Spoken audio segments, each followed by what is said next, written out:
Hello student, good evening. Okay, आज हम लोग करेंगे सीबीएसई टर्म 2 का इलेक्ट्रिसिटी चैप्टर का, जो टर्म 2 में इलेक्ट्रिसिटी उसका all formulas, all important formulas. Okay, ये फार्मूलाज आपको आज कराने का ये सिर्फ एक ही पर्पस है, एक ही मोटो है क्या कि अगर ये हम लोग सारा क्लियर कर लेते हैं तो इसके बाद जो है हम लोग इसका इस चैप्टर से, इलेक्ट्रिसिटी चैप्टर से जितना भी न्यूमेरिकल्स है, जितना भी इंपॉर्टेंट न्यूमेरिकल्स है और डेरिवेशन है उस सबको कर पाएँ ईजिली। सो फर्स्टली हम लोग करेंगे, today we are going to learn about that means the electricity is all formulas. ये इलेक्ट्रिसिटी चैप्टर के सारा फार्मूलाज के बारे में एक बार हम लोग रिवाइज कर लेंगे। ये साइनॉप्सिस से समझो, इस चैप्टर का साइनॉप्सिस से ये इस फार्मूला पहले याद रहेगा, तब ना हम प्रोसीड कर पाएंगे, इसका एप्लीकेशन यूज कर, इसका एप्लीकेशन अप्लाई कर पाएंगे इसको न्यूमेरिकल्स में और डेरिवेशन में। तो सबसे पहले क्या है, इलेक्ट्रिक करंट। इलेक्ट्रिक करंट जो होता है इसका डिफिनेशन जानते हो कि I is equal to Q by T. So I is equal to Q by T, where Q is equal to the electric charge, उसका ऐसा कूलम होता है, और T is equal to the time taken, जो जितना time में जो Q charge को फ्लो होने में टी टाइम लगा, तो जो उस कंडक्टिंग वायर से जो इलेक्ट्रिक करंट है वो आई से डिनोट किया जाएगा। So I is equal to Q by T. ऐसा यूनिट जो होता है इसका, ऐसा यूनिट ऑफ इलेक्ट्रिक करंट वो क्या होगा, एम्पियर, इसको कैपिटल ए से डिनोट किया जाता है। 1 milli ampere is equal to 10⁻³ ampere. 1 micro ampere जब सम टाइम दिया जाता है क्वेश्चन में माइक्रो एम्पियर में, तो उसको एम्पियर में कन्वर्ट करेंगे, 10⁻6 से मल्टीप्लाई कर देंगे। अगला है इलेक्ट्रिक पोटेंशियल और potential difference. Electric potential V is equal to W by Q होता है, and V is equal to W by Q होता है। क्या होता है इलेक्ट्रिक पोटेंशियल, तो वही तो the work done to bring unit positive charge from infinity to a point charge is known as electric potential. ठीक है ना, किसी भी यूनिट पॉजिटिव चार्ज को एक इन्फिनिटी से किसी पॉइंट तक ले जाने में जो वर्क डन क्या होता है, वही वर्क डन उसका पोटेंशियल कहलाता है। Potential V is equal to W by Q. अभी फॉर्मूला के ऊपर बात करेंगे, फॉर्मूला जैसे ही कंप्लीट हो जाएगा इसका तो हम लोग न्यूमेरिकल्स बनाएंगे, उस पर सारा क्लियर हो जाएगा। अभी हम कोई थ्योरी पे नहीं बता रहे हैं, फिर भी थोड़ा सा definition. V is equal to W by Q, it is a scalar quantity. Electric potential एक स्केलर क्वांटिटी है, SI unit of potential is volt होता है। यहाँ पर एक बात समरी याद रख लेना चाहिए कि जैसे पोटेंशियल, इलेक्ट्रिक पोटेंशियल एक स्केलर क्वांटिटी है, उसी तरह का समटाइम पूछेगा what is the current is scalar और वेक्टर, तो ना तो ये स्केलर होता है और ना वेक्टर होता है, ये एक टेंसर क्वांटिटी होता है। टेंसर क्वांटिटी होता है, करंट एक टेंसर क्वांटिटी है। अब आप लोग क्वेश्चन करोगे सर टेंसर की क्वांटिटी क्या है, मतलब वैसा फिजिकल क्वांटिटी, वैसा क्वांटिटी जो ना तो वो स्केलर है ना तो वेक्टर, वो स्केलर नहीं, ना तो वो वेक्टर है।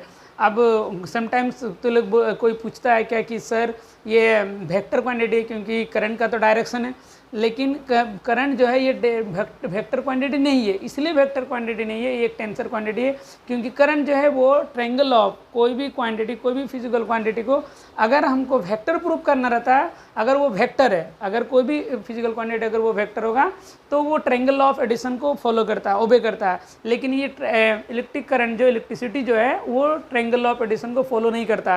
कहने का मतलब क्या है कि जैसे मान लो क्या है कि ट्रायंगल ऑफ एडिशन का क्या है, जैसे मान लो क्या है कि अगर मान लो क्या है कि यहाँ से आई मेरा आया 3 एम्पियर आया, और यहाँ से मेरा, यहाँ से ये आई आया मेरा 3 एम्पियर, सपोज करो ये आया मेरा, इधर से आया 3 एम्पियर, इधर से आया मेरा 2 एम्पियर, तो अगर कहीं एक जगह जमा हो जाएगा तो 3 to 5 ampere. Simple algebraic add होता है, इसमें ट्रायंगल ऑफ एडिशन नहीं आता है। और ट्रायंगल ऑफ एडिशन वेक्टर आप पढ़े हो फिजिक्स में, है ना। वेक्टर का क्या होता है कि वेक्टर में ट्रायंगल ऑफ एडिशन को क्या होगा, अगर जैसे मान लो क्या ये वेक्टर ए होगा, ये वेक्टर बी होगा, तो उसका जो रिजल्टेंट वेक्टर होगा ये, तो वो इसके स्क्वायर के vector magnitude of A magnitude of B plus 2ab cos theta, ये होता है। आप हायर क्लास में क्लास 12 में पढ़ोगे क्या कि ट्रायंगल ऑफ एडिशन इसको बोला जाता है।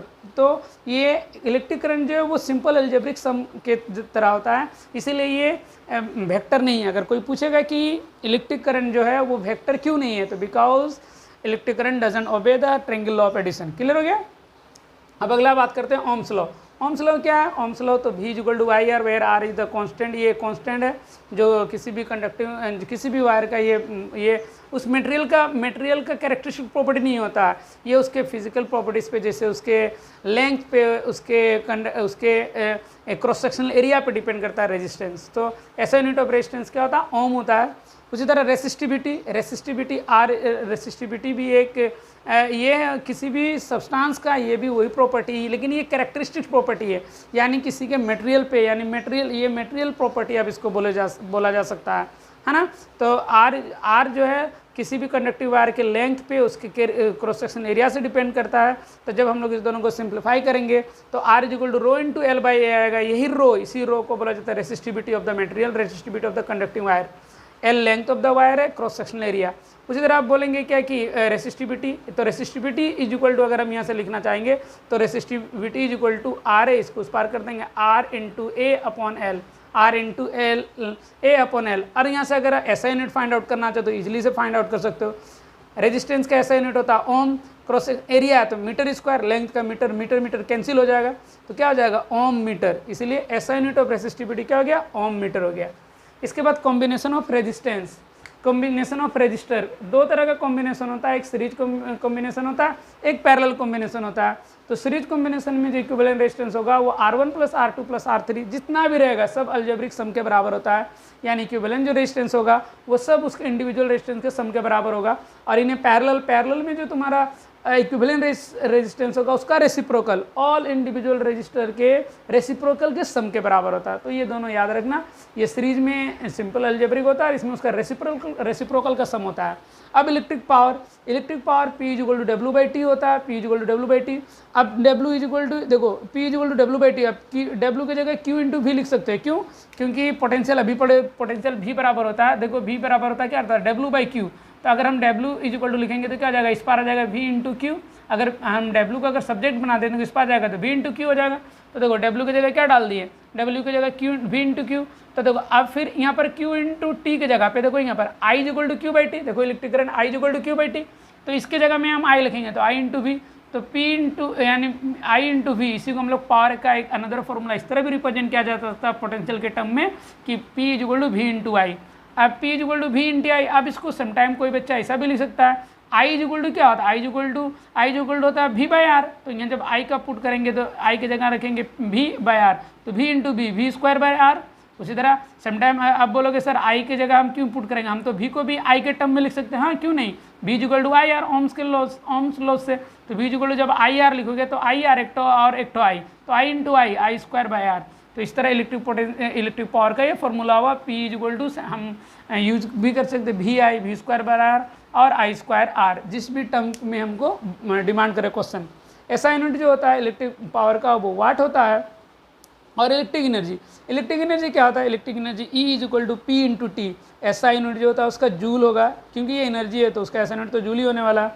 अदर यूनिट किलोवाट आवर क्या, 1 kilowatt hour is equal to kilowatt hour, देखो नाम ही तो किलोवाट आवर, यानी किलो वाट आवर। तो 1 kilowatt hour is equal to 3.6 into 10 to the power 6 joule. अब सब पुट करोगे तो ये वैल्यू इजीली आ जाएगा 1 किलोवाट आवर। तो आप जैसे इसको अगर जूल में चेंज करोगे तो 1 किलो में कितना 3600 सेकेंड होता है, 1 किलो वाट आवर। तो वाट आवर को सेकेंड में जब कर देंगे तो 36 ये होता है, 3600 होता है आपका सेकेंड होता है।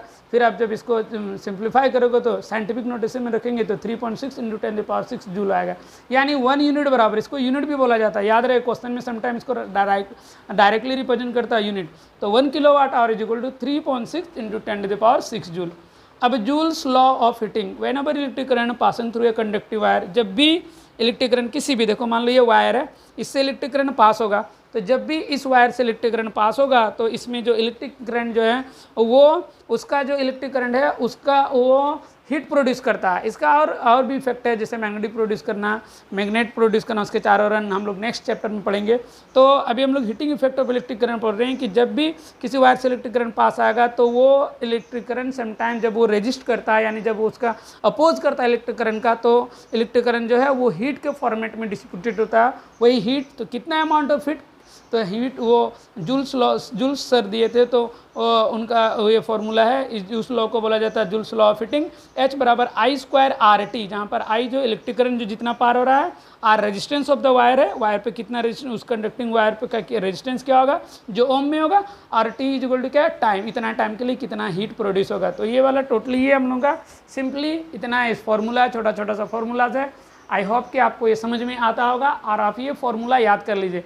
अगर आप ये फॉर्मूला याद कर लेंगे तो इस चैप्टर से न्यूमेरिकल जो मेनली दो हम लोग का सेकेंड टर्म में जो है एक मेरा इलेक्ट्रिसिटी और जो मैग्नेटिज्म है, इलेक्ट्रिसिटी और मैग्नेटिज्म है, तो उस मैग्नेटिज्म में तो उतना न्यूमेरिकल्स नहीं है। इसमें से जो न्यूमेरिकल्स है, तो न्यूमेरिकल्स को बनाने के लिए फर्स्टली हमको सारा फार्मूलाज याद होना पड़ेगा, याद रखना पड़ेगा। अगर हम लोग ये फार्मूलाज याद रख ले तो easily we can solve numericals, हम लोग आराम से सॉल्व कर पाएंगे न्यूमेरिकल्स को। ओके, तो आप ज़रूर इसको याद कर लीजिएगा एंड थैंक यू।